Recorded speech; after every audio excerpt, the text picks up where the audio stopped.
বাংলাদেশের অন্যতম সফল রাষ্ট্রনায়ক শহীদ প্রেসিডেন্ট জিয়াউর রহমানের জন্মস্থান এবং তার আতুর ঘর যেখানে, তার স্মৃতি ধারণ করে যে মসজিদ দাঁড়িয়ে আছে, যেই গ্রাম এরকম একজন বরেণ্য ব্যক্তিকে পুরা বিশ্বের মাঝে উজ্জ্বল থেকে উজ্জ্বলতর করেছে, আজকে সেই মসজিদ আর রহমানের উদ্যোগে তৃতীয় বাৎসরিক ওয়াজ মাহফিলে আমরা আল্লাহর দয়ায় এই মাগরিবের নামাজের পরেই মুক্ত বাতাসে আনন্দ ঘন পরিবেশে আল্লাহ রাব্বুল আলামিনের দেওয়া সুন্দর সময়ে কোনো রকম বাধা বিপত্তি ছাড়া কোরআন শোনার জন্য এখানে আসতে বসতে আয়োজন করতে এবং আজকের এই মাহফিলে হাজিরা দিতে পেরেছি। এই জন্য আমরা সকলে আল্লাহর কৃতজ্ঞ হচ্ছি, সকলে পড়ছি আলহামদুলিল্লাহ। আল্লাহ রাব্বুল আমিন বলছেন, ওয়া ইযা তুলিয়াত আলাইহিম আয়াতুহু যাদাতহুম ঈমানা ওয়া আলা রাব্বিহিম ইয়াতাওয়াক্কালুন। দুনিয়াতে সব মানুষ কোরআনের পক্ষে থাকতে পারে না। মুসলমানের ঘরে জন্মগ্রহণ করলেই ইসলামওয়ালা হতে পারে না। আল্লাহর রসুল আলেম ওলামাকে মোহাব্বত করতে পারে না। বহু মুসলমানের ঘরে জন্মগ্রহণ করার পরেও আলেমদেরকে ভুগাইছে, মুসলমানদেরকে ভুগাইছে, মিথ্যা মামলায় ফাঁসাইছে, অন্যায় মামলা দিয়েছে। তার কারণ কি? আল্লাহ বলছেন, ওয়াইদা তুলিয়াত আলাইহিম আয়াতুহু যাদাতহুম ঈমানা। যার অন্তরের মধ্যে ঈমান আছে, আল্লাহর আয়াত শুনলে, কোরআন শুনলে, মাহফিল শুনলে ওই মানুষের ঈমান বৃদ্ধি পায়। কত দূর বৃদ্ধি পায়? আল্লাহ বলছেন সে আল্লাহর উপরে ভরসাকারী হয়, আল্লাহ ছাড়া কারো প্রতি ভরসাকারী হয় না। সুতরাং কোরআনের পক্ষে আসতে পারে তারা, ইসলামের পক্ষে আসতে পারে তারা, কোরআনকে পছন্দ করে তারা, যাদের অন্তরের মধ্যে ঈমান আছে। ঈমান না থাকলে কোরআনের পক্ষে থাকা যায় না, ঠিক না? আপনারা দেখেছেন না, ফজরের নামাজের পরে অনেকে জায়নামাজ খুঁজতো, রাত্রেবেলা 70 রাকাতের নিচে তাহাজ্জুদ পড়তো না। ভুলে গেছেন, সব ভুলে গেছেন। তারা এত কিছু করার পরেও ইসলাম কেন পছন্দ করলো না? আলেম ওলামার সাথে কেন গুড বিহেভিয়ার করলো না? ওলামায়ে কেরামকে, ইসলামকে, ইসলামী আইনকে কেন তারা বিরোধী বানালো? কেননা ওইটা উপরে উপরে নাম ইসলাম, ভিতরে আসলে কি নাই? ভুলে গেছেন কি নাই? আরে মানুষ কি কুপি ল্যাম্পুবাতি নাকি? আন্দাজি যাত্রার সাথে মাল বলতেছে, বলেন ভিতরে ঈমান নাই, কি নাই? এই জন্য আমি আপনাদের কাছে আজকে কোরআনুল কারীম থেকে সংক্ষিপ্ত আধা ঘন্টা আপনাদের কাছে আরো কথাবার্তা রাখবো প্রিয় ভাইয়েরা। তবে মনে রাখতে হবে, আজকে আমি যে প্রসঙ্গে আপনাদের কাছে কথা বলতে চাই, এটা আমাদের জন্য খুবই জরুরি এবং খুবই গুরুত্বপূর্ণ একটা বিষয়। এই বিষয়ের প্রারম্ভিক ভূমিকা আপনাদের কাছে দেই। সেটি হচ্ছে, এই পৃথিবীতে আল্লাহ রাব্বুল আলামিন যত সৃষ্টি এই পৃথিবীতে পাঠিয়েছেন, সৃষ্টিকুল মূলত 2 ভাগে বিভক্ত। কয় ভাগে? কথা বলেন, কয় ভাগে? একটা সৃষ্টিকুলের পরিচয় হচ্ছে তারা আল্লাহ রসুলকে চেনে না, আল্লাহ এবং তার রসুলের এতাত করে না, আল্লাহ রসুলের কাছে স্যালেন্ডার করে নাই। এই মানুষগুলো আল্লাহ এবং আল্লাহর রসুলের পরিভাষায় তারা হচ্ছে অজ্ঞান। তাদের পরিচয় কি? আরেকটা হচ্ছে সজ্ঞান। সজ্ঞান কারা? যাদের কাছে বাড়ি নাই, গাড়ি নাই, টাকা নাই, পয়সা নাই, অর্থ নাই, বিত্ত নাই, ক্ষমতা নাই, অনেক কিছু না থাকতে পারে, কিন্তু তাদের কাছে যদি ঈমান থাকে, ইসলাম থাকে, আল্লাহ থাকে, রসুল থাকে, ওরা হচ্ছে সজ্ঞান, ঠিক কি না? আমার কথা নয়, আল্লাহর কথা। আল্লাহ বলছেন, কুল হাল ইয়াস্তাউইল্লাযীনা ইয়ালামুন ওয়াল্লাযীনা লা ইয়ালামুন। দুনিয়াতে যারা জানে আর যারা জানে না, এই 2 দল এক নয়। জানা মানে আল্লাহকে চেনে, জানে না মানে আল্লাহকে চেনে না। জানা মানে ইসলাম পছন্দ করে, জানে না মানে ইসলাম পছন্দ করে না। জানে মানে ঈমানওয়ালা, জানে না মানে ঈমানহীন। তাহলে দুনিয়ার মৌলিক আল্লাহ রাব্বুল আলামিন যে সৃষ্টি করেছেন, এটা 2 ভাগে বিভক্ত। যারা জানে আর যারা জানে না, এই 2 দল। এখন যারা জানে, যারা আল্লাহ রসুলকে মানে, ইসলাম বলছে এই মানুষগুলা তাদের অবস্থান অনুযায়ী 4টা গ্রেডে বিভক্ত। কয়টা? মুখ দিয়ে কথা বলতে হবে। কয়টা? 4টা। মুখস্থ করে ফেলেন ভালো করে। যখন কোনো একটা লোক ঈমান এনে ফেললো, আল্লাহ রসুলকে বিশ্বাস করলো, ওই মানুষটার পরিচয় হয় তখন মুসলমান। কি পরিচয় হয়? মুসলমান। কিন্তু আল্লাহ বলছেন, আমি কেবল তাকে মুসলমান থাক এইটুকুই দেখতে চাই না, আমি ওই ব্যক্তিকে এমন অবস্থায় দেখতে চাই আল্লাহর প্রতি কেবল বিশ্বাসই করে না, আল্লাহর বিশ্বাসগুলাকে কর্মে বাস্তবায়ন করে, অন্তরে বিশ্বাস করে, মুখে প্রকাশ করে, আমল বিল আরকানে নিয়ে আসে। বান্দা যখন এই গ্রেডে উপনীত হয় তখন ওই বান্দা নিরেট কেবল মুসলমান নয়, ওই বান্দা আল্লাহর কাছে তখন মুমিন হিসাবে, বিশ্বাসী হিসাবে, আল্লাহর বিধান বুঝুক না বুঝুক কিন্তু আল্লাহর বিধানের কাছে সারেন্ডারকারী হিসাবে উপস্থাপিত হয়, সে হয় মুমিন। কিন্তু আল্লাহ বলতে চান ওই বান্দাকে আমি এতটুকুর মধ্যে রাখতে চাই না, আমি তার গ্রেডকে আরো উপরে তুলতে চাই, ওই বান্দার মর্যাদা আরো বাড়াতে চাই। তারা কারা? আল্লাহ বলছেন ওই মানুষ হচ্ছে তারা যারা আল্লাহর প্রতি কেবল বিশ্বাসই করে না, কর্মেই রূপান্তর করে না, বরং তারা জীবনের পণ বানায় নেয়। আল্লাহ যত কিছু নিষেধ করেছেন, আল্লাহ যা মানা করেছেন, আল্লাহর যত নিষেধাজ্ঞা তার আশপাশেও সে যায় না, আল্লাহর নিষেধগুলা তার জীবন থেকে একদম দূর করে দেয়। যখন কোনো ইমানদার মুমিন আল্লাহর নিষেধ থেকে নিজেকে সরায়া লাইন মতো চলে আসে, আল্লাহ বলছেন ওই বান্দার পরিচয় হয় মুত্তাকি। ওই বান্দার পরিচয় কি? মুত্তাকি। চতুর্থত, যেই বান্দারা আল্লাহ রাব্বুল আলামিনের নিষেধাজ্ঞা থেকে নিজেকে সরিয়ে রেখেছে কিন্তু এইটুকুর মধ্যেই সীমাবদ্ধ নয়, বরং ওই বান্দা আল্লাহর নিষেধ তো দূরে রাখেই, আল্লাহর আদেশ তো পালন করেই, বরং আল্লাহ রাব্বুল আলামিন যেইগুলা নির্দেশ তাকে দেন নাই কিন্তু করলে আল্লাহ খুশি হন, ওই বান্দা আনন্দ চিত্তে ওই ভালো কাজগুলাতেও প্রতিযোগিতার মধ্যে নেমে যায়, ভালো কাজ করার জন্য প্রাণান্তকর চেষ্টা করে। তখন ওই বান্দা মুসলিম, মুমিন, মুত্তাকি, সেখান থেকে ওই বান্দা তখন মুহসিনে রূপান্তর হয়, ওই বান্দা তখন ভালো কাজের প্রতিযোগিতায় নিমজ্জিত হয়। আল্লাহ রাব্বুল আলামিন বলছেন দুনিয়ার মানুষ আমি তোমাদেরকে কমসে কম মুত্তাকি হিসাবে দেখতে চাই। আল্লাহ রাব্বুল আলামিন এই জন্য কোরআন অবতীর্ণের কারণ যেরকম ভাবে বর্ণনা করেছেন, আল্লাহ কোরআনের শুরুতেই জানিয়েছেন আলিফ লাম মিম যালিকাল কিতাবু লা রাইবা ফীহি হুদাল লিল মুত্তাকিন। আল্লাহ বলছেন এই কিতাব তোমাদের অন্য কোনো কারণে দেওয়া হয় নাই, এই কিতাব দেওয়ার অন্যতম একটা উদ্দেশ্য হচ্ছে তোমাদেরকে আল্লাহ রাব্বুল আলামিন হেদায়েতের পথে, ওই হেদায়েতটা তোমাদেরকে তাকওয়ার পথে তোমাদেরকে নেওয়ার জন্যই কিতাব দেওয়া হয়েছে। আল্লাহ এরপরে বর্ণনা করতেছেন বান্দা তোমাকে তো রব্বুল আমিন মুত্তাকি হিসাবে দেখতে চান, কিন্তু এই তাকওয়াটা তুমি কেমনে অবলম্বন করবে, কেমনে তুমি তাকওয়াদার হবে? আল্লাহ বলছেন তার জন্য আমি রব্বুল আলামিন উম্মতে মুহাম্মাদির জন্য একটা কমপ্লিট প্যাকেজ দিয়েছি। কি প্যাকেজ আল্লাহ দিলেন? আল্লাহ বলছেন ইয়া আইয়ুহাল্লাযিনা আমানু, ও আমার ঈমানদারেরা, আমি তোমাদেরকে সম্বোধন করে আদর করে ডাক দিয়ে বললাম কুতিবা আলাইকুমুস সিয়াম, তোমাদের প্রতি রোজাকে ফরজ করা হয়েছে, কামা কুতিবা আলাল্লাযিনা মিন ক্বাবলিকুম। এরকম ভেবো না এই সিয়াম কেবল তোমাদের প্রতি ফরজ, বরং আমি আল্লাহ বললাম আদম আলাইহিস সালাম থেকে ঈসা আলাইহিস সালাম পর্যন্ত যত পয়গম্বর এসেছে আর তাদের যত উম্মত এসেছে সবগুলার উপরে কোনো না কোনোভাবে সিয়াম ফরজ ছিল। কারো জন্য আশুরার সিয়াম ফরজ ছিল, কারো জন্য মুহররমের 1 থেকে 10 পর্যন্ত ফরজ ছিল। আল্লাহর দেখানো পথ পদ্ধতিতে সিয়াম ছিল। আল্লাহ বলছেন তবে আমি রব্বুল আলামিন তোমাদের জন্য অনন্য করলাম রমাদান মাসটাকে, আমি তোমাদের জন্য সিয়ামের মাস বানালাম। কেন আল্লাহ সিয়ামের মাস বানালেন? আল্লাহ বলছেন তোমাদেরকে এইটা বানানোর একমাত্র কারণ আলাল্লাযিনা মিন ক্বাবলিকুম, অতীতেও যেরকম এই সিয়াম ফরজ ছিল, এইটার একমাত্র কারণ হচ্ছে লাআল্লাকুম তাত্তাকুন, তোমরা জানো এই সিয়ামের দ্বারা রব্বুল আলামিনের মুত্তাকি বান্দাদের অন্তর্ভুক্ত হতে পারো। সুবহানাল্লাহ। তাহলে এই সিয়াম আমাদেরকে তাকওয়া শিখাবে, মুত্তাকি বানাবে। এখন আপনি এই প্যাকেজের মধ্যে ঢুকতেছেন সিয়ামের, আপনি মুত্তাকি হবেন, আল্লাহ রাব্বুল আমিনের প্রিয় পাত্র হবেন। আপনি নিয়ত করছেন আলহামদুলিল্লাহ আমি সিয়াম পালন করব, কিন্তু আপনি আহকামে সিয়ামও জানেন না, আহকামে রমাদানও জানেন না।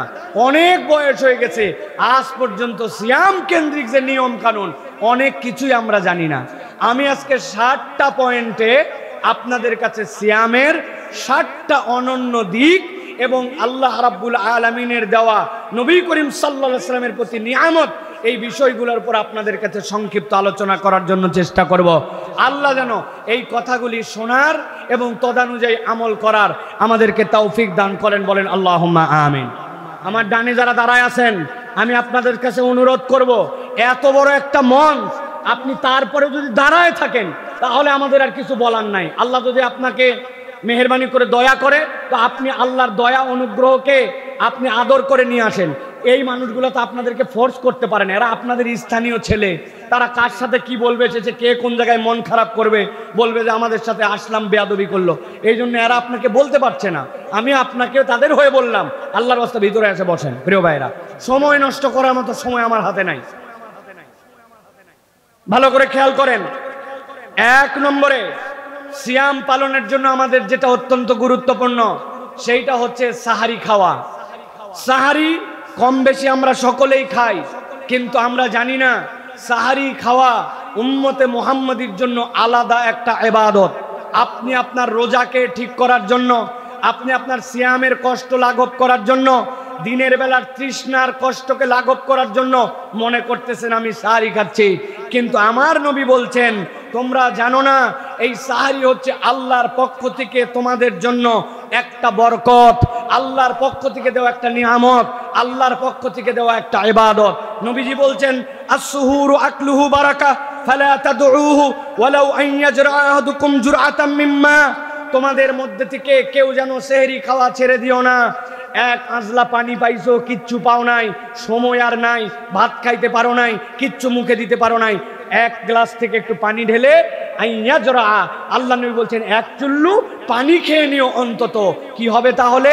এটা আল্লাহর পক্ষ থেকে তোমাদের প্রতি একটা বরকত, এবং তুমি যে সাহারি করেছো এই ইবাদত হিসাবে আল্লাহর কাছে এটা কবুল হয়ে যাবে। সুবহানাল্লাহ।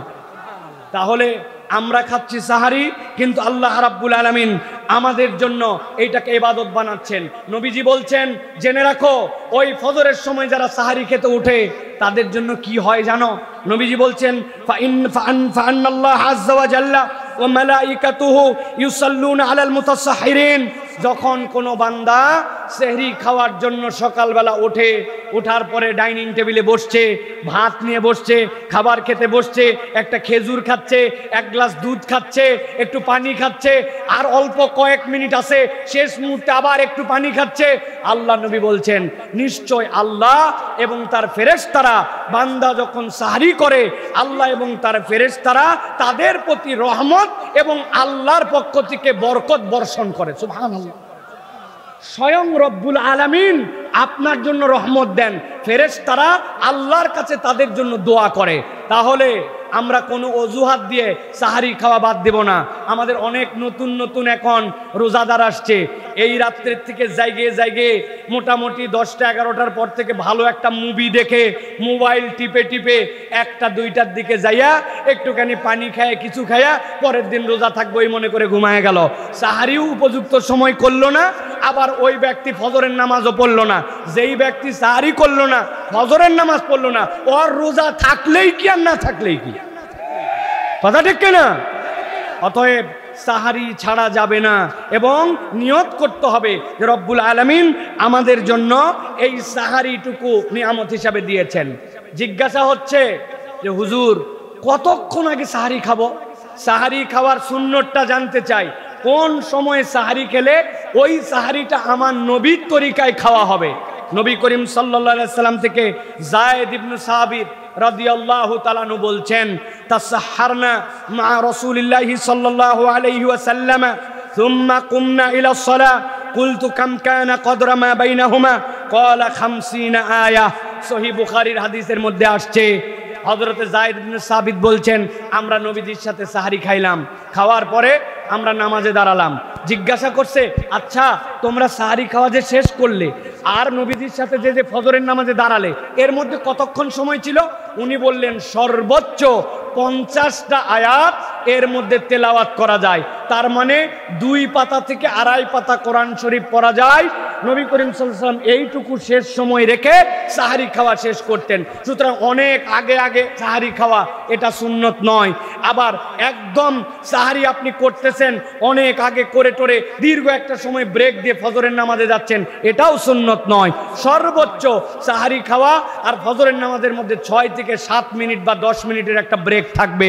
এই রকম সময়ে সাহারি করা ইমানদারদের জন্য সুন্নাহ। প্রিয় ভাইয়েরা, যারা মনে করতেছেন সাহারি খালেই কি না খালেই কি, আমার অত ক্ষুধা লাগে না, এত গুরুত্ব দেই, সাহারি খাওয়ার দরকার নাই। নবী করিম সাল্লাল্লাহু আলাইহি সাল্লাম বলছেন, ইহুদি নাসারাদের একটা অভ্যাস ছিল, সিয়াম তাদের প্রতি ফরজ ছিল। তারা করতো কি জানো? তারা ইফতার আরো বেশি মনে করতো যে কেবল সূর্য ডুবেছে, আমরা এখন ইফতার করব না, ইফতারটা আমরা আর একটু দেরি করে করব। আর ওই মানুষগুলো শেষ সময়ে সাহারি করতো না, আগে আগে খেয়ে নিত সাহারি। নবী করিম সাল্লাল্লাহু আলাইহি ওয়াসাল্লাম বলছেন, লা ইয়াজালুন নাসু বিখাইরিন মা আজ্জালুল ফিতর, যতক্ষণ পর্যন্ত আমার কওমের লোকেরা, আমার উম্মতেরা দ্রুত সময়ের মধ্যে, পারফেক্ট সময়ের মধ্যে ইফতারি করবে, আল্লাহ রাব্বুল আলামিন ততক্ষণ পর্যন্ত তাদেরকে খায়ের ও বরকতের উপর রাখবেন। যখন তারা ইফতার করতে দেরি করবে, গরিমসি করবে, কাজটা শেষ করি, মহিলারা বেশি করে এরকম হাতের কাজ শেষ হয় নাই, রান্নাঘর থেকে এখনো ইফতার 2টা ভাজা বাকি আছে, এখন পর্যন্ত বেগুনিটা নামে নাই, এখনো অজু করা হয় নাই, নানান অজুহাতে কেউ হয়তো বলছে যে একটু মুখে পানি নিয়ে নেন, কয়ে রাখতো, এ রোজা আমি টানা 2 দিন থাকতে পারি, এত ইফতার করার আমার টান নাই। ভাই, আপনি রোজা 1 দিন থাকতে পারেন না, 2 দিন থাকতে পারেন, এটা আইটেম নয়। আইটেম নবী বলছেন তুমি খায়ের ও বরকতে ততক্ষণ থাকবে যতক্ষণ তুমি উপযুক্ত দ্রুত সময়ে ইফতার শেষ করবে। অতএব ইফতারের ওয়াক্ত হওয়ার সাথে সাথে ইফতার গ্রহণ করা নবী করিম সাল্লাল্লাহু আলাইহি ওয়াসাল্লামের আদেশ। মনে থাকবে ইনশাআল্লাহ। নবী করিম সাল্লাল্লাহু আলাইহি ওয়াসাল্লাম বলছেন, ইন্না মা'শারাল আম্বিয়া আমারনা বিতাজিলি ফিতরিনা ওয়া তাখিরি সুহুরিনা। পৃথিবীতে যত পয়গম্বর আসছেন, আদম আলাইহিস সালাম, ঈসা আলাইহিস সালাম, মুসা আলাইহিস সালাম, পৃথিবীর যত পয়গম্বর, ইব্রাহিম আলাইহিস সালাম, ইসমাইল আলাইহিস সালাম, ইসহাক আলাইহিস সালাম, ইদ্রিস আলাইহিস সালাম, সুলাইমান আলাইহিস সালাম, আপনি আমি নাম জানি 26টা পয়গম্বরের, কিন্তু আল্লাহ রাব্বুল আলামিন লক্ষাধিক পয়গম্বর প্রেরণ করেছেন। নবী বলছেন, ইন্না মা'শারাল আম্বিয়া, পৃথিবীতে যত পয়গম্বর আল্লাহ প্রেরণ করেছেন, আল্লাহ তাদেরকে নির্দেশ দিয়েছেন যে আপনারা দ্রুত ইফতার করবেন, শেষ সময় সাহারি করবেন। আপনি যদি একটা সুন্নত পালন করতে চান, যে যেই সুন্নতে পৃথিবীর সকল নবীর সুন্নত পালন করব, সুবহানাল্লাহ বলবেন না? আপনি এমন সুন্নত জানেন যেই সুন্নতটা পালন করলে নবীজির সুন্নত আদায় হয়। আপনি এমন সুন্নত জানেন যেই কুরবানি করলে ইব্রাহিম আলাইহিস সালাম, ইসমাইল আলাইহিস সালামের সুন্নত আদায় হয়। আপনি এমন সুন্নত জানেন আপনি খতনা করলে ওইটা আদম আলাইহিস সালাম থেকে ওই সুন্নত আপনার হয়। একটা সুন্নাত আপনি যদি নিয়ত করেন আমি দ্রুত সময় ইফতার করছি আর আমি শেষ সময় সাহারি করছি, পৃথিবীর সকল পয়গম্বরের সুন্নত আদায়ের সওয়াব আপনার আমলনামায় আসবে। সুবহানাল্লাহ। তাহলে আমরা শেষ সময়ে সাহারি করব আর আউয়াল সময়ে আমরা ইফতার করব। এটা হলো 1 নম্বর বিষয়। প্রিয় ভাইয়েরা, এবার বিষয় হচ্ছে আমরা কি দিয়ে ইফতার করব। ইফতার করার সুন্নাত কি? প্রিয় ভাইয়েরা, ভালো করে খেয়াল করেন। আমাদের দেশে ইফতার করার ক্ষেত্রে আমরা সুন্নাতের অনেক সময় নানান ধরনের ক্রাইটেরিয়া বানিয়েছি। কেউ কেউ মনে করি প্রথমেই পানি দিয়ে ইফতার করা বোধহয় সুন্নত, কিন্তু না, নবী করিম সাল্লাল্লাহু আলাইহি ওয়াসাল্লামের সুন্নত ছিল যদি তার কাছে খেজুর থাকতো আর যত ধরনের খাদ্যই থাক, আল্লাহর নবী সাল্লাল্লাহু আলাইহি ওয়াসাল্লাম খেজুর দিয়ে ইফতার করতেন। অতএব আপনার যত আইটেমই থাক, আপনি যদি নিয়ত করেন ইফতার করছি আর খেজুরটা মুখে দিয়ে ইফতার করছি, তাহলে আপনার জন্য একটা সুন্নত আদায় হবে। সংখ্যা কত হবে? আল্লাহর নবী সচরাচর 3টা খেজুর দিয়ে ইফতার করতেন, কিন্তু আপনার কাছে এখন খেজুর নাই। দ্বিতীয় সুন্নাত হচ্ছে তখন আপনি পানি দিয়ে ইফতার করবেন, কিন্তু খেজুরও আছে, পানিও আছে। আপনি আগে পানি খেলেন, আপনার রোজার কোনো ক্ষতি হবে না, কিন্তু আপনি একটা মহামূল্যবান সওয়াব এবং সুন্নাত থেকে বঞ্চিত হলেন। অতএব আমরা বলবো যে মেহেরবানি করে আমরা ইফতার করব খেজুর দিয়ে। 3টা খেজুর সুন্নাহ, না হলে একটা খেজুর হলে খাবো। সাথে সাথে জিজ্ঞাসা থাকে, ইফতার যে আমি করব, ইফতারের দোয়া কি হবে? প্রশ্ন আছে না ভাই? ইফতারের দোয়াটা জানার দরকার আছে না ভাই? আমাদের দেশে একটা ইফতারের প্রচলিত দোয়া আছে, আল্লাহুম্মা লাকা সুমতু ওয়া আলা রিজকিকা আফতারতু, তাই না ভাই? এইটা দোয়া হিসাবে ভালো, আপনি বলতে পারেন, কিন্তু এইটা নবী করিম সাল্লাল্লাহু আলাইহি ওয়াসাল্লামের সুন্নাহ সম্মত শেখানো দোয়া নয়। নবী করিম সাল্লাল্লাহু আলাইহি ওয়াসাল্লাম একটা দোয়া শিখাইছেন, আপনি একটু অবাক হবেন। নবী করিম সাল্লাল্লাহু আলাইহি ওয়াসাল্লাম বিসমিল্লাহ বলে খেজুর নিয়েছেন, কিন্তু ইফতারের দোয়াটা ভিন্ন। নবী করিম সাল্লাল্লাহু আলাইহি ওয়াসাল্লাম দোয়া শিখিয়েছেন, যাহাবাজ জামা ওয়াবতাল্লাতিল উরুক ওয়া সাবাতাল আজরু ইনশাআল্লাহ। হে আল্লাহ, আমার পিপাসা দূর হয়ে গেছে, আমার শিরা উপশিরাগুলা আবার সজীব হয়ে গেছে, আমি চাঙ্গা হয়ে গেছি। আর ইনশাআল্লাহ, আল্লাহ যে বলেছেন আস-সাওমুলি ওয়া আনা আজিজি বিহ, আমাকে রোজা আমার এর সওয়াব আমি দিব। আমি আশা করছি আল্লাহর পক্ষ থেকে আমার রিওয়ার্ড, আমার আল্লাহর পক্ষ থেকে সওয়াব সিলেক্টেড হয়েছে। বলেন তো ভাই, নবী করিম সাল্লাল্লাহু আলাইহি ওয়াসাল্লাম এই দোয়াটা মুখে কিছু নিয়ে পড়ছেন না মুখে কিছু না নিয়ে পড়ছেন? বুঝে বলেন, ইফতারের দোয়া কি কিছু মুখে নেওয়ার আগে না পরে? আপনার তো এই জায়গাতে দোয়াই সাক্ষী দিচ্ছে যেটা ইফতারের দোয়াটা হচ্ছে ইফতার নেওয়ার পরে। যাহাবাজ জমা, আপনার পিপাসা দূর হয়েছে, আপনি বোতল হাতে নিছেন, বোতল হাতে নিয়ে বলতেছেন যাহাবাজ জমা, পিপাসা দূর হয়েছে। আপনি পানি মুখে দেন নাই, পিপাসা দূর হলো কেমনে? আপনি বলতেছেন আমার শিরা উপশিরা সবগুলা স্তিমিত হয়ে গেছে, আপনার পানি যায় না, আপনার শিরা কেমনে ঢিল হলো? অতএব বিসমিল্লাহ বলে ইফতার করব, আর ইফতার করার পরে এই দোয়াটা করব। পারবো তো ইনশাআল্লাহ? শিখে নেন, বলেন যাহাবাজ জামা ওয়াবতাল্লাতিল উরুক ওয়া সাবাতাল আজরু ইনশাআল্লাহ। তাহলে করব ইফতার খেজুর দিয়ে, এরপরে আমরা ইফতারের পরে এইটা দোয়াটা পড়ব ইনশাআল্লাহ। তাহলে একটা সুন্নাহ আমল হবে, খেজুর না থাকলে পানি দিয়ে আমরা খেয়ে ফেলবো। প্রিয় ভাইরা, 3 নম্বর বিষয়, বরকতময় যে সাহরির কথা বললাম, আমরা আমাদের সমাজে দেখতে পাই আমাদের কিছু হুঁশ হারা মানুষের জন্য, কিছু অতি আবেগী মানুষের জন্য আমাদের ইসলামকে অনেক জায়গায় প্রশ্নবিদ্ধ করে। মানুষ না বুঝে মনে করে ইসলাম বোধহয় এরকম। প্রিয় ভাইয়েরা, মসজিদের মাইকে আর কাফেলায় এলাকা তুলা ধুনা হয়ে যায় রমজান মাসে। আমাদের এলাকায় কাফেলা আছে কিনা ভাই? কাফেলা আলাদের টার্গেট কি?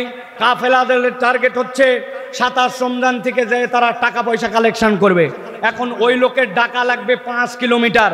ও রাত 2টার সময় উঠছে, ওঠার পরে এইসা গান জুড়ে দিছে, দেওয়ার পরে এ মাথা থেকে ও মাথা চষে ফেলতেছে, ও মাথা থেকে ও মাথা। কারণ ওর তো ফজরের আগ পর্যন্ত এলাকা কভার দেওয়া লাগবে।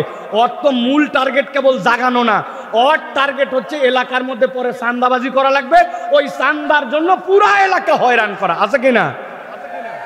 সেই রাত 2টার থেকে অনেক বৃদ্ধ আছে, অনেক শিশু আছে, অনেক মা আছে, বাচ্চাকে শোয়াই দিছে, দিয়ে তিনি একটু রান্নাবাড়া করে আপনাকে প্রস্তুতি দিবে সাহারির, কিন্তু তারা কোনো সুযোগ দিবে না। এটা গেল কাফেলা আলাদের।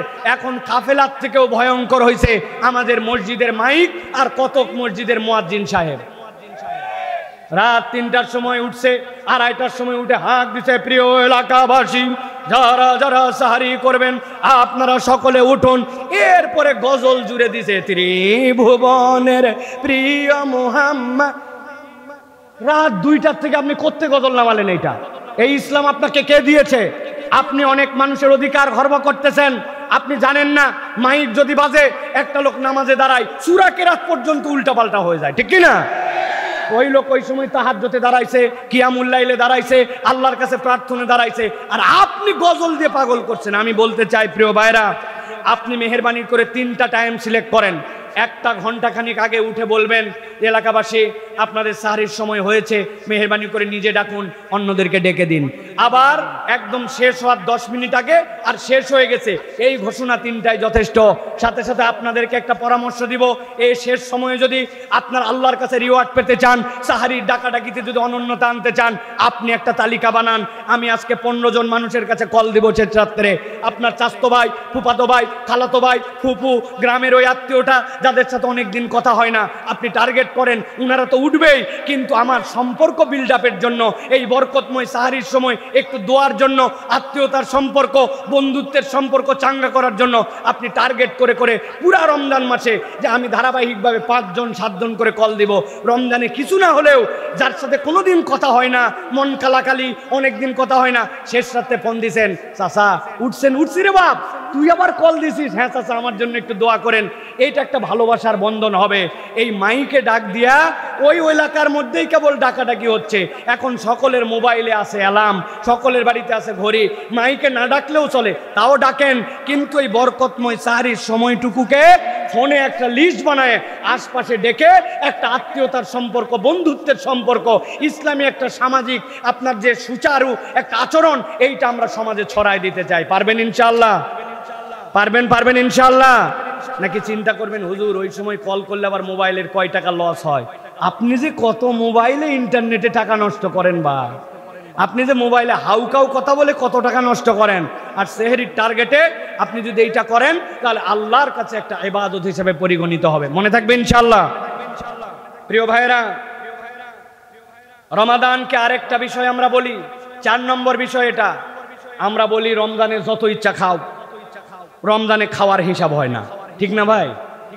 কারা কারা জানে ঠিক বললো? রমজানে খাওয়ার হিসাব হয় না? না, রমজান খাওয়ার কিসের হিসাব? দুমায় খা বেটা, যা পারিস তাই খা, একদম গিলতে গিলতে এই পর্যন্ত। ইফতার তো আমাদের 3 ইনিংসে হয়।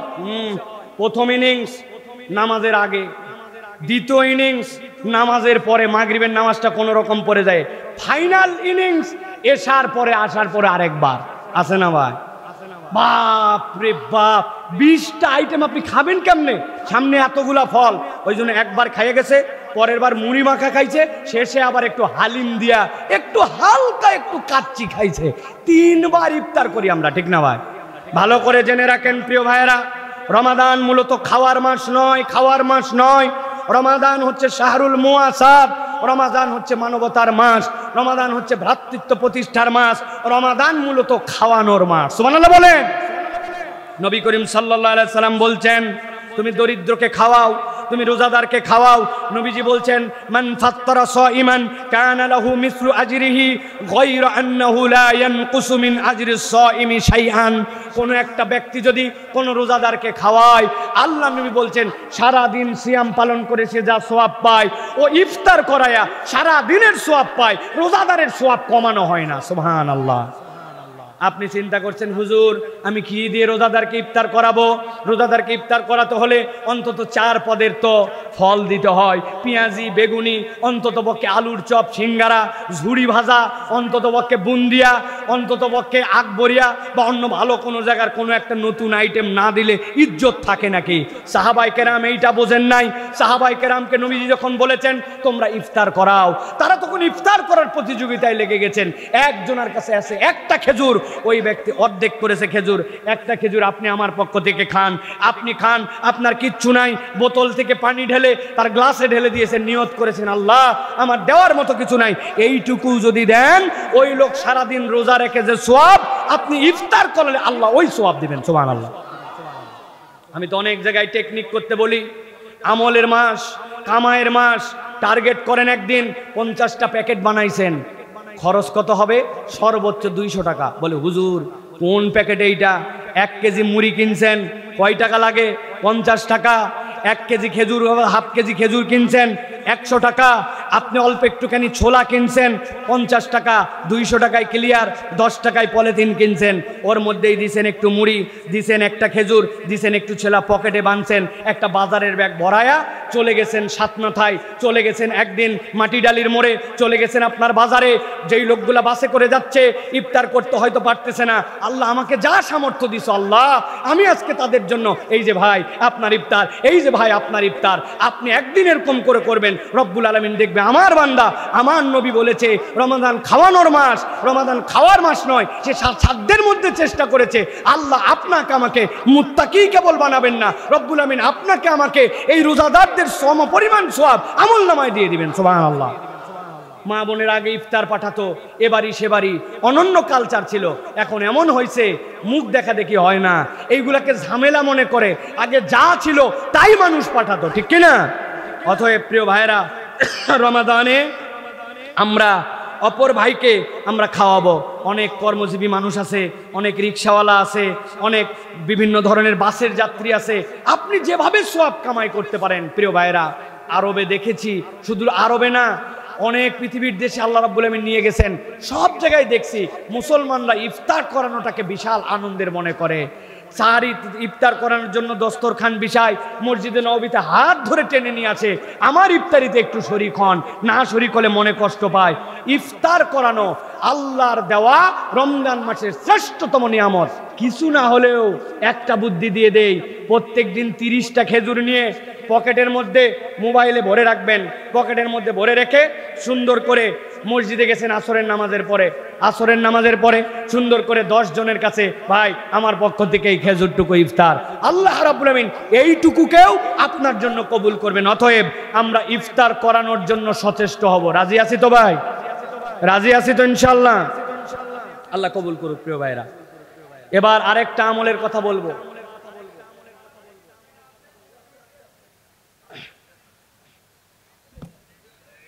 প্রিয় ভাইরা, রমাদান হচ্ছে আল্লাহ রাব্বুল আলামিনের থেকে পাওয়ার মাস। আপনারা কি আমার কথা শুনতেছেন ভাই?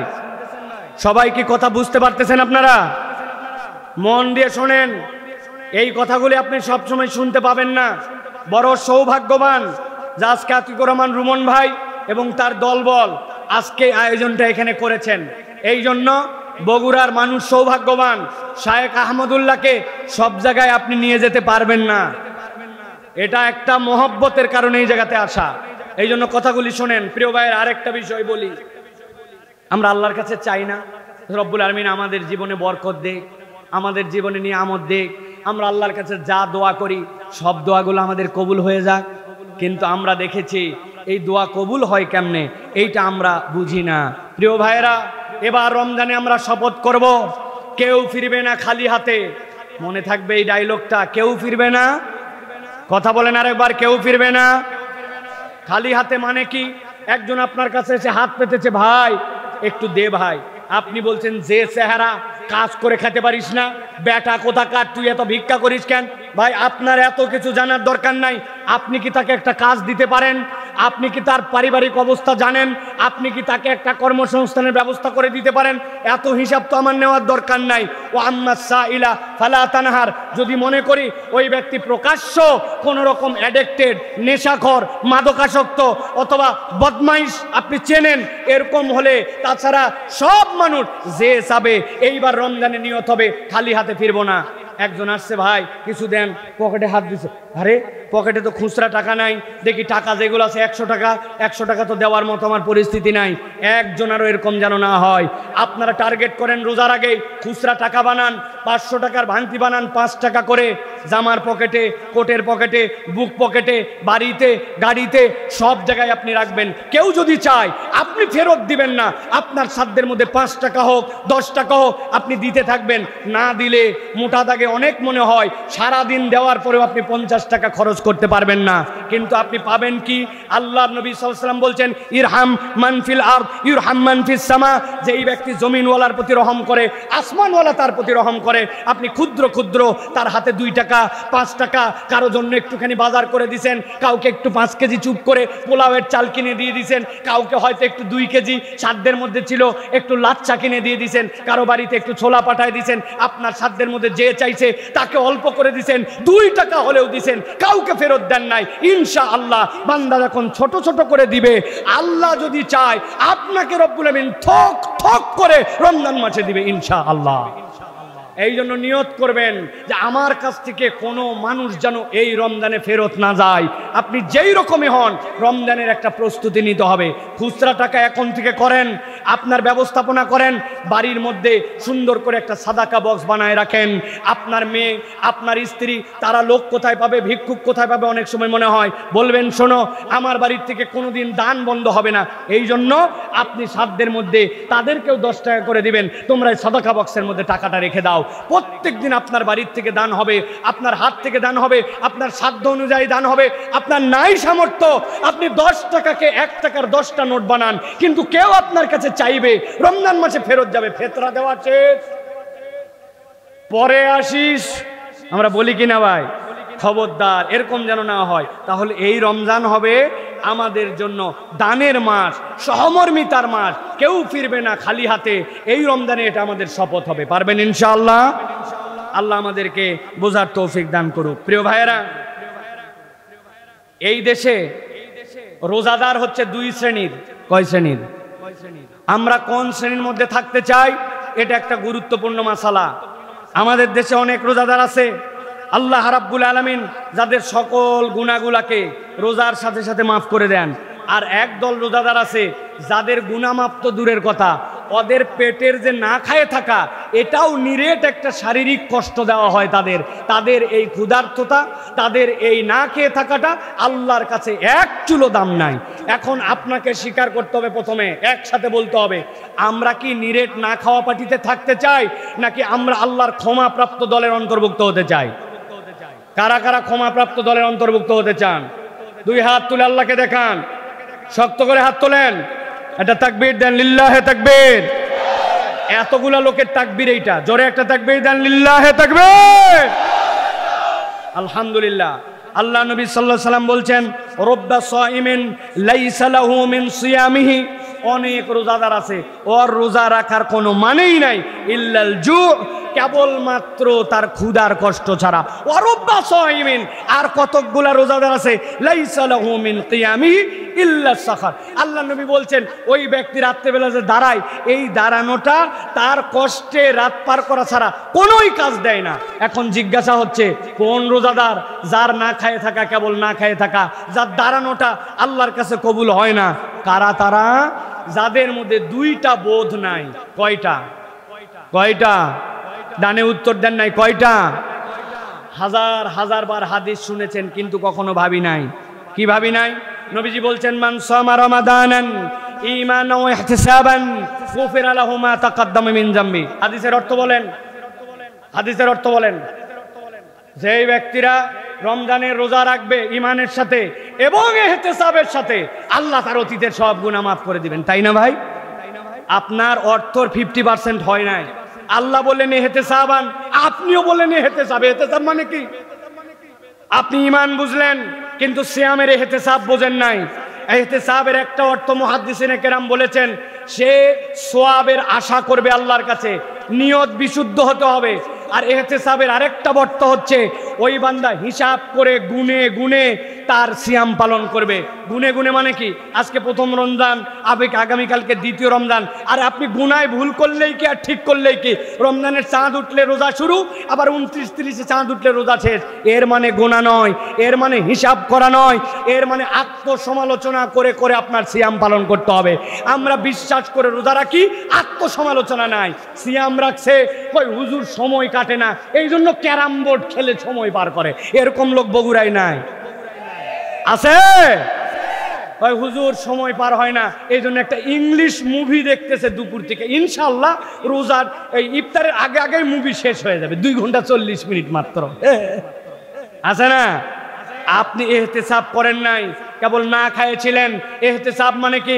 আমার কানের গুনাহ হচ্ছে কিনা, চোখের রোজা আদায় হচ্ছে কিনা, আমার অন্তরের অবস্থা কি, আমি আল্লাহর জন্য কতটুকু ডেডিকেটেড হচ্ছি, এর মধ্যে কল্যাণকর কাজ কতটুকু করতেছি, যেই কোরআন রমজানে এসেছে ওই কোরআন কতটুকু পড়তেছি, নামাজের ভিতরে দোয়া তাসবিহগুলো আমার ঠিক হয়েছে কিনা। 70 বছর বয়স হয়েছে মুরব্বীর, হায় রে আড্ডা দেয় এই জায়গায়, চায়ের দোকানে বসে আমেরিকা চালায়, ইউক্রেন চালায়, রাশিয়ার যুদ্ধ চালায়, ইন্ডিয়া তো চালাই, কিন্তু এই জায়গার থেকে উনি আজ পর্যন্ত সানার অর্থ শিখতে পারে নাই। ওই জায়গায় কি পরে যে চালায় তা আমরা জানি না ভাই। অতএব ইহতিসাব হচ্ছে না আমাদের। অতএব মান সামা রমাদানান ঈমানান ওয়া ইহতিসাবান গুফিরা লাহু মা তাকাদ্দামা মিন যামবি ওয়া মান কামা রমাদানান ঈমানান ওয়া ইহতিসাবান গুফিরা লাহু মা তাকাদ্দামা মিন যামবি। এই রমজান হবে আত্মসমালোচনা করে বুঝে বুঝে ইবাদত বন্দেগী করার রমাদান। প্রিয় ভাইরা, এই জন্য নবীজি বলছেন, তুমি যদি এটা না করো, আমি নবী বলে দিলাম, লাইসাস সিয়ামু মিনাল আকলি ওয়াশ শুরবি।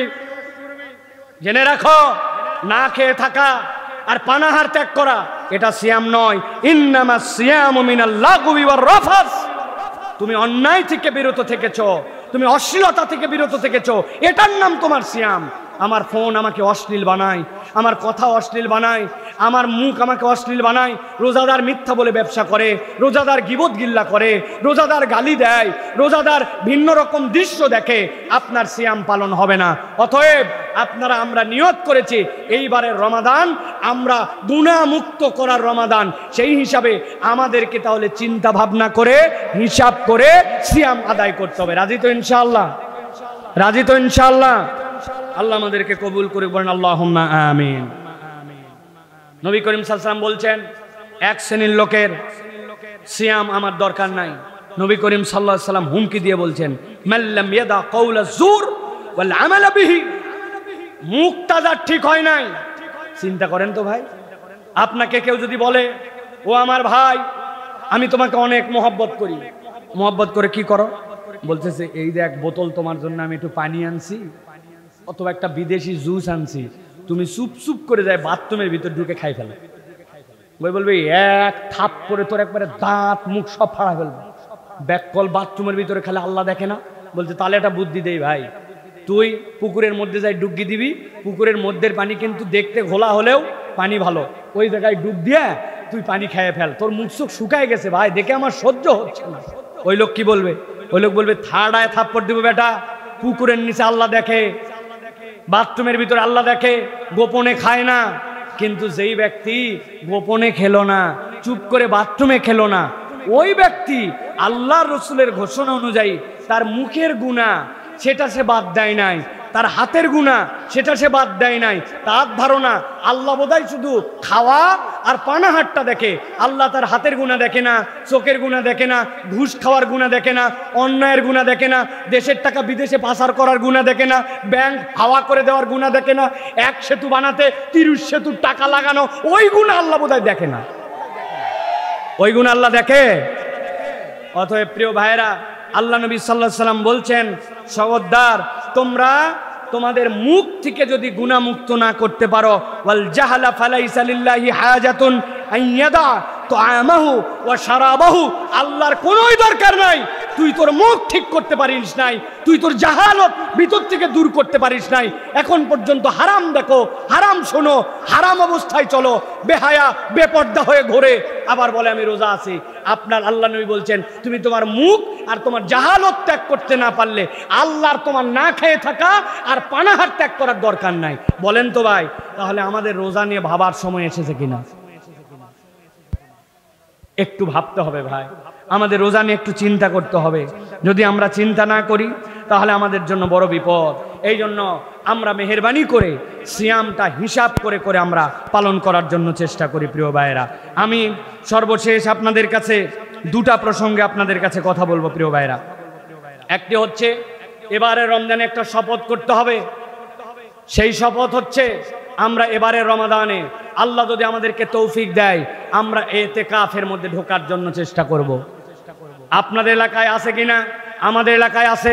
ভাড়াটিয়া ইতিকাফকারী একজন থাকতে চায় না, ওক বলছে তোকে রিক্সা চালান লাগবে না, মসজিদে আয়, 2000 টাকা দিব, হেনি লুঙ্গি দেওয়া হবে 2টা, আর বহুত লোকজন হাদিয়াটা দিয়েও দেয়, পাবু সব মিলে 3000 টাকা হয়ে যাবে, রোজাও থাকা হবে আবার ইতিকাফও করা হবে। ভাড়াটিয়া ইতিকাফকারী কানে বসাইছে, এরকম আছে কিনা ভাই? আহা হা, আল্লাহ নবী সাল্লাল্লাহু আলাইহি ওয়াসাল্লাম জামে মসজিদ কেন্দ্রিক ইতিকাফকারীকে সিলেক্ট করলেন। এটা হচ্ছে আপনার জন্য ওয়াজিবুল কিফায়া, এটা আদায় না করলে সকলে গুনাহগার হবে। আর আপনি আমি ভাড়াটিয়া ইতিকাফকারী হলাম। ও আমার ভাইয়েরা, ও আমার বোনেরা, আপনাদের জন্য বলবো, আসেন আল্লাহর জন্য take a vacation for 1 days or 2 days or 3 days। আপনি আল্লাহর জন্য একটা ভ্যাকেশন বানান। আপনি কত এক্সকারশনে যান, আপনি কত ট্যুরে যান, কিন্তু আপনি জীবনে একদিন ইতিকাফের জন্য যান নাই। একদিন মাগরিবের সময় ঢুকবেন, পরের দিন বের হবেন, আপনার জন্য 24 ঘন্টার ইতিকাফ। আল্লাহ নবী সাল্লাল্লাহু আলাইহি ওয়াসাল্লামের ঘোষণা অনুযায়ী আপনার থেকে জাহান্নামকে আদিগন্ত 3টা খানাদিক আপনাকে দূর করে দিবে। অথচ ইমানদার কত কাজ করে, ইতিকাফ করে না। ইয়াংরা প্ল্যান করো 20 রোজার আগে আপনি কাজ শেষ করবেন, বাজার করবেন, বলে ইতিকাফ কেন থাকতে পারো না? বলে হুজুর এখনো ঈদের বাজার হয় নাই, এখনো কর্মচারীকে বেতন দেওয়া হয় নাই, এখনো এ কাজ বাকি আছে, ও কাজ বাকি আছে। আর কতগুলা মুরব্বী আছে আজগবি বাড়ির থাকে, তারপরেও জীবনে ইতিকাফ করে নাই, আছে কিনা? মেহেরবানি করে এবার আল্লাহর জন্য আমরা নিয়ত করি যে আমরা একদিনের জন্য হলেও আমরা ইতিকাফ করব। হাদিসের মধ্যে আসছে ইন্না নবী সাল্লাল্লাহু আলাইহি ওয়াসাল্লাম কানা ইয়াতাকিফুল আশরাল আওয়াখির মিন রমাদান হাত্তা তাওয়াফা। মৃত্যু নবী করিম সাল্লাল্লাহু আলাইহি ওয়াসাল্লাম যতদিন বেঁচে ছিলেন নবীজি রমজানের শেষ দশকে ইতিকাফ করেছেন। অতএব আমরা এবার শপথ নিতে পারবো কিনা যে হুজুর 10 দিন তো অবশ্যই বেটার থেকে বেটার, কিন্তু না পারলেও 3 দিনের জন্য 2 দিনের জন্য আল্লাহর জন্য আমরা ইতিকাফ করতে চাই। কারা কারা কারা কারা ইনশাআল্লাহ বলেন আছেন? কারা কারা হাত তোলেন? বহুত সময় নষ্ট করেন, আল্লাহর জন্য একটা সময় দেওয়ার চেষ্টা করেন। হাত নামান। প্ল্যান করে ইতিকাফে ঢুকবেন। আমি 2টা সূরা শুদ্ধ করব, সূরা ফাতিহা আর একটা সূরা, 2টা সূরার অর্থ জানবো, একটা নতুন আয়াত মুখস্থ করব। সারা দিন আমি তাসবিহাত এই জিনিসগুলো আদায় করব। বিশ্বাস করেন আপনি একবার ইতিকাফে থেকে যদি মজা পান, আমি আমার নিজের জীবন দিয়ে বলতেছি, হারামে ইতিকাফ থেকে শুরু করে দেশে ইতিকাফের সময় আল্লাহর পক্ষ থেকে কেউ যদি দেখতে চায় ইবাদত বন্দেগীর মজা কি, দুনিয়াতে ঈমানের স্বাদ কি, ওই ব্যক্তি যদি ইতিকাফে ঢুকে ওই ব্যক্তি ঈমানের মজা পাবে ইনশাআল্লাহ। অতএব প্রিয় ভাইরা, ভাড়াটে ইতিকাফকারী নয়, আমরা এবার সত্যি সত্যি ইতিকাফ করার জন্য চেষ্টা করব। পারবো তো ইনশাআল্লাহ? আল্লাহ রাব্বুল আলামিন আমাদেরকে আল্লাহ রাব্বুল আলামিনের জন্য আল্লাহর দেওয়া এই নিয়ামতকে শ্রদ্ধা করে কোরআনুল কারীমকে ধারণ করে রমজানকে অনন্য করার জন্য আল্লাহ তৌফিক দান করুক। বলেন আল্লাহুম্মা আমিন। আল্লাহ আমাদের সকলকে এবছর যেন লাইলাতুল কদর মিলিয়ে দেন। বলেন আল্লাহুম্মা আমিন। আমার ইউটিউবার ভাইরা যারা আসছেন, আমাদেরকে এরা মহব্বত করে, সারা দেশে যেখানে যায় এরা আমাদের পিছে ছুটে বেড়ায়। আমি এদের জন্য অনেক জায়গায় বকাবকিও করি, কিন্তু ওদেরকে স্নেহ করি একটা কারণে, বিগত 17-18 বছরে মূল মিডিয়ায় কেউ একটা ইসলামের কথা বলতে পারতো না। এখন যে মিডিয়ারা ভটর ভটর করে কথা বলতেছে, মাহফিলকে দিয়ে ইউটিউবে ব্যবসা করতেছে, ওই মিডিয়ারা আলেম ওলামা হুজুর ইসলাম তাফসীর মাহফিল এইগুলার বিপক্ষে কথা বলছে, ঠিক কিনা? এখন দিন পরিবর্তন হয়েছে, ওই মুনাফেকরা এখন পরিবর্তন হয়ে গেছে, এদের কোনো চরিত্রের ঠিক নাই, সুযোগ পাইলে আবার এরা সবল দিবে, ঠিক কিনা? কিন্তু এই মানুষগুলা বিগত 17 বছর আমাদেরকে রেখেছে, কোরআনের কথা ছড়িয়ে দিয়েছে। এই কথা বলার উদ্দেশ্য, আমি যে বিষয়গুলি বললাম এইগুলা যখন যেটা লাগবে কেটে কেটে সুন্দর করে ভিডিও বানিয়ে মানুষের কাছে দিবেন, তারা যেন উদ্বুদ্ধ হয়। আপনার নিয়ত যদি কেবল ডলার কামানো নয়, এটাকে দিন প্রচার এবং সময় উপযোগী বক্তব্য বানায়া ওইটা যদি ছড়াতে পারেন, একটা লোক যদি আমল করে, ইনশাল্লাহ আপনাদের এই সওয়াব হবে। অতএব নিরেট কেবল কামাই রুজি নয়, আপনার আমার আমল নামাও দরকার। এই ইউটিউবারদেরকেও আমরা জান্নাতে পেতে চাই, ঠিক কিনা? আল্লাহ যেন তাদেরকে এটা বোঝার তৌফিক দান করেন। সর্বশেষ একটা কথা বলে শেষ করব, লাইলাতুল কদর যেন এবার মিস না হয়। ইনশাআল্লাহ 5টা আমল লাইলাতুল কদরের জন্য, রমজানের শেষ দশক আমাদের জন্য লাইলাতুল কদর। নবীজি বলছেন, মান কানা মুলতামিসাহা ফালইয়ালতামিসাহা ফিল আশরিল আওয়াখির। শেষ 10 দিন যেন সে তালাশ করে। পারে নাই শেষ 10 দিন, নবীজি বলছেন অন্তত শেষ 7 রাত, পারে নাই অন্তত বেজর রাত। কিন্তু আমরা বানাই ফেলছি শুধু 27 রাত। কোথার থেকে শুধু 27 রাত বানালেন ভাই? নবীজি শেষ 10 দিন খুঁজতে বলছেন, বেজরকে খুঁজতে বলছেন। 27 ব্যাপারে তাবেঈগণ সুন্দর কথা বলেছেন, কিন্তু একমাত্র 27 রাতই তো আপনি নিশ্চিত হতে পারেন না। এই জন্য বলবো শেষ 10 দিন 5টা আমল করতে হবে, ছাড়া যাবে। অন্তত পক্ষে প্রত্যেকটা রাত্রে কিছু না কিছু সাদাকা করতে হবে, দান খয়রাত যেন মিস না হয়। ওই রাত্রে আমার জন্য আল্লাহর জন্য যেন একটু ডেডিকেটেড হয়, বাচ্চা কাচ্চা সকলে যেন দানে শরিক হয়, কোনোভাবে মিস না হয় এই দান সদাকা। 2 নম্বরে শেষ 10 দিনের মধ্যে অবশ্যই রাত্রেবেলা অতিরিক্ত কিছু নফল নামাজ পড়তে হবে। তারা বিশেষ হয়েছে 2 রাকাত 4 রাকাত নামাজ পড়ে শুয়েছি, তাহাজ্জুদের সময় উঠেছি, যেই সময়টা সাহারি খাই ওটা তাহাজ্জুদের সময়, 2 রাকাত 4 রাকাত নামাজ পড়েছি, কোনোভাবে যেন মিস না হয়। আমার সাহারি 1 চুল্লু পানিতে খাওয়া হতে পারে, কিন্তু আমার যেন নামাজ মিস না হয়। কেননা ওই 2 রাকাত যদি আপনি লাইলাতুল কদরের নিয়তে হয়ে যায়, আপনার আমার জীবন সাকসেস হয়ে যাবে। সুবহানাল্লাহ। 3 নম্বরে এই লাইলাতুল কদরের মিশনের জন্য অবশ্যই প্রত্যেক দিন কিছু দরুদ এবং সালাম পাঠ করবেন, মিস যেন না হয়। 4 নম্বরে প্রত্যেকটা রাত্রে কিছু না কিছু অতিরিক্ত কোরআন তেলাওয়াত করবেন। 1 পাতা হলেও, আপনার একটা সূরা হলেও, আপনি হয়তো আল্লাহ মাফ করুক কোরআন পড়তে পারেন না, তারপরেও আপনি লাইলাতুল কদরের নিয়তে মুখস্থ 10টা সূরা তা হলেও আপনি কোরআনুল কারীম তেলাওয়াত করবেন। আর একটা দোয়া করতে ভুলবেন না, আল্লাহুম্মা ইন্নাকা আফুউন তুহিব্বুল আফওয়া ফাআফু আন্নি। বলেন আল্লাহুম্মা ইন্নাকা আফুউন তুহিব্বুল আফওয়া ফাফু আন্নি। অনেক সময় বলা হয় আল্লাহুম্মা ইন্নাকা আফুউন কারীম, সেটাও আপনি বলতে পারেন প্রিয় ভাইরা। তাহলে প্রত্যেক দিন রাত্রে দান সদাকা, প্রত্যেক দিন রাত্রে ন্যূনতম লাইলাতুল কদরের নিয়তে নামাজ, প্রত্যেক দিন রাত্রে দরুদ এবং সালাম, প্রত্যেক দিন রাত্রে আপনার কিছু না কিছু হলেও কোরআন তেলাওয়াত আর এই দোয়া, এইটা যদি আপনি করেন ইনশাআল্লাহ লাইলাতুল কদরে বেশি কিছু করতে না পারলেও আল্লাহ চাহে তো আমাদের লাইলাতুল কদর মিস হবে না। আর যেই ব্যক্তি এতেকাফে থাকবে ওর তো লাইলাতুল কদর মিস হওয়ার কোনো সুযোগই নাই, ওই তো আছেই মসজিদে। সুবহানাল্লাহ। অতএব আমরা এই চেষ্টা করব, আমাদের ভাইয়েরা আপনাদের কাছে যথোপযুক্ত সময়ে আবার এই বার্তাগুলো আপডেট করে দেবে ইনশাআল্লাহ। আজকে আমাদের এই আয়োজন, আমাদের এই আশা, আমাদের এই বসা আল্লাহ রাব্বুল আমিন যেন কবুল করেন, বলেন আল্লাহুম্মা আমিন। হাযা মা ইনদি ওয়াল ইলমু ইনদাল্লাহ। এক্ষুনি এশার আজান হবে, এশার আজানের 10 মিনিট পরে ইনশাআল্লাহ তারতিব অনুযায়ী নামাজ হবে, শেখ আহমদুল্লাহ আসবেন, বাকি কার্যক্রম চলবে ইনশাআল্লাহ। আপনারা যারা নামাজের আগে দুইজনের কথা আছে, বসেন ইনশাআল্লাহ। একটু ভুল করে ফেলছে, আন্তরিকভাবে ক্ষমা প্রার্থী, তাদের তারতিব আছে, সে অনুযায়ী মাহফিল হবে ইনশাআল্লাহ। আপনারা দোয়া করবেন ইনশাআল্লাহ। আমি এই প্রোগ্রামে মূলত শায়েখ আহমদুল্লাহর নির্দেশে এবং আমাদের এই যে রুমন ভাই সহ যারা আছেন তাদের ভালোবাসায় এই সময় আসছি। আমার এই সময় আসার কথা না, আমার কক্সবাজার থেকে আরেকটা প্রোগ্রামে আমার যাওয়ার কথা, কিন্তু এই মহব্বতে আপনাদের কাছে এসেছি। সাথে সাথে আমি মিডিয়ার কর্মীদের মাধ্যমে একটা কথা বলতে চাই, উত্তরের জনপদ আমরা বহুদিন ধরে বঞ্চিত ছিলাম, নানান কারণে আমাদেরকে প্রবঞ্চিত করে রাখা হয়েছে। এর অন্যতম একটা দাবি, বগুড়ার সব আছে কিন্তু আমাদের এই জায়গায় এয়ারপোর্ট চালু হয় নাই। আমরা দেখতে চাই এই এয়ারপোর্টটা অচিরেই যেন চালু হয়, ঠিক কি না? আমরা অন্য জেলায় নামবো কেন, আমরা আমার জেলায় নামবো, এইটা আমাদেরকে দিতে হবে। অনেক প্রবঞ্চনা আছে এই জেলাতে। ওই যে যেই মাঠের মধ্যে খেলা হয়েছিল আর বাংলাদেশ দল যেখানে বিশ্বের বিখ্যাত দলগুলোকে হারাইছিল, এরা বলে গেল বহুদিন খালি খেলা হবে খেলা হবে, কিন্তু যেই জায়গায় খেলা হওয়ার কথা তারা দুশ্মনী করে এই জায়গায় খেলতেও দেয় নাই, ঠিক কি না? অতএব আর প্রবঞ্চনায় আমরা থাকতে চাই না। উত্তরের জনপদের মানুষ ইনশাআল্লাহ বৈষম্যহীন এবং একটি সুন্দর বাংলাদেশে সাপোর্ট করবে এবং সুন্দর বাংলাদেশ গড়ার ক্ষেত্রে আমরা সকলে অগ্রণী ভূমিকা রাখবো ইনশাআল্লাহ। রাজি আছেন তো ইনশাআল্লাহ? আল্লাহ আমাদেরকে কবুল করুক। হাযা মা ইনদি ওয়াল ইলমু ইনদাল্লাহ। সুবহানাকাল্লাহুম্মা বিহামদিকা আশহাদু আল্লা ইলাহা ইল্লা আনতা আস্তাগফিরুকা ওয়া আতুবু ইলাইক। ওয়াসসালামু আলাইকুম ওয়া রাহমাতুল্লাহি ওয়া বারাকাতুহু।